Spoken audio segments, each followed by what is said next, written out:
In this video, we're going to look at multiplying decimals without a calculator. Let's start off with 1.3 multiplied by 4. The first thing that we do is count the total number of digits we have after any decimal points.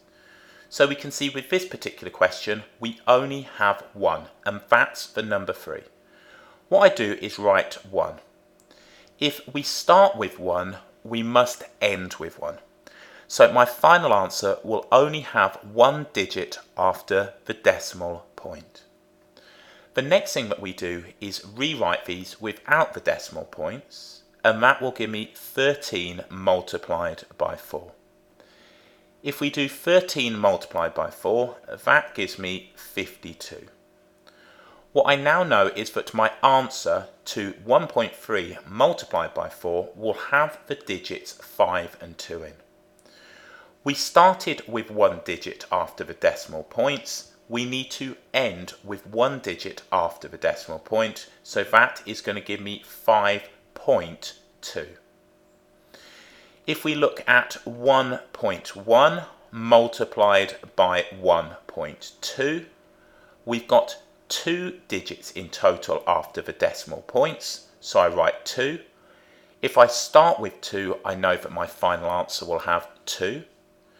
We then rewrite the numbers without the decimal points, so we have 11 multiplied by 12.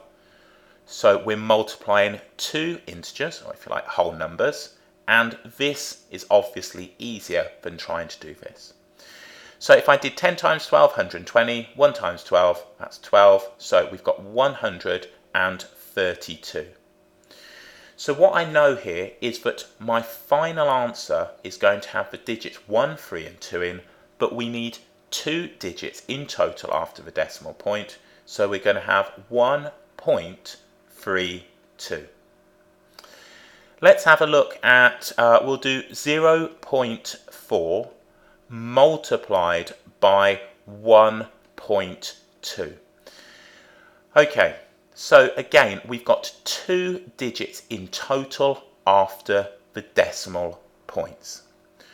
What we now do is write that this is going to be 4 multiplied by 12 by removing the decimal points. 4 times by 12 gives me 48. I know that my final answer is going to have the digits 4 and 8 in, but I need 2 digits after the decimal point. So I write in my 4 and 8, I then put the decimal point in, and I simply introduce a 0. So it becomes 0.48. If we do another one, let's do 0.2 multiplied by 0.3.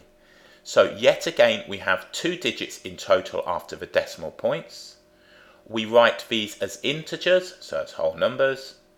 2 multiplied by 3 is 6. We need 2 digits in total after the decimal point. I've already got my 6. Now I introduce another 0. We can place the decimal point here and then a 0 like so. So it becomes 0.06.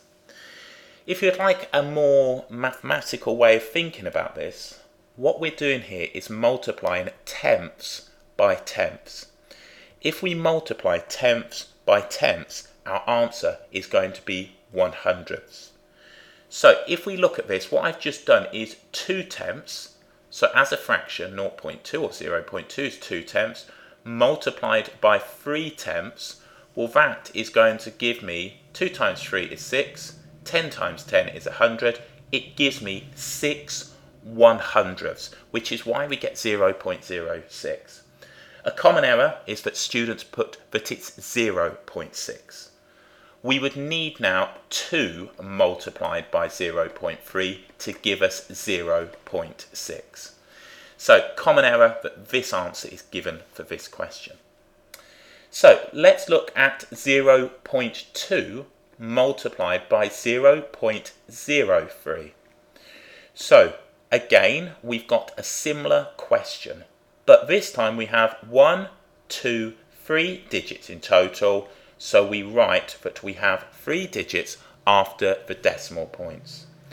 We rewrite the number without the decimal points, 2 times by 3. This, of course, gives us 6. We need 3. So what we do is write for 6, we put 0, we put another 0, and then the decimal point and 0. So we start with 3 and we end with 3. What we're doing here is multiplying tenths by 100ths. Multiplying tenths by 100ths will give us 1,000ths. Again, if you're looking at this in terms of fractions, 2 tenths multiplied by 3 100ths. 2 times by 3 is 6, and then 10 times by 100 is thousands. So what we're going to get is 6 1,000ths. So when you're multiplying now with decimals, simply write the total number of digits you have after the decimal points. What you start with is what you end with. Remove the decimal points, multiply the integers, and then make the adjustment at the end.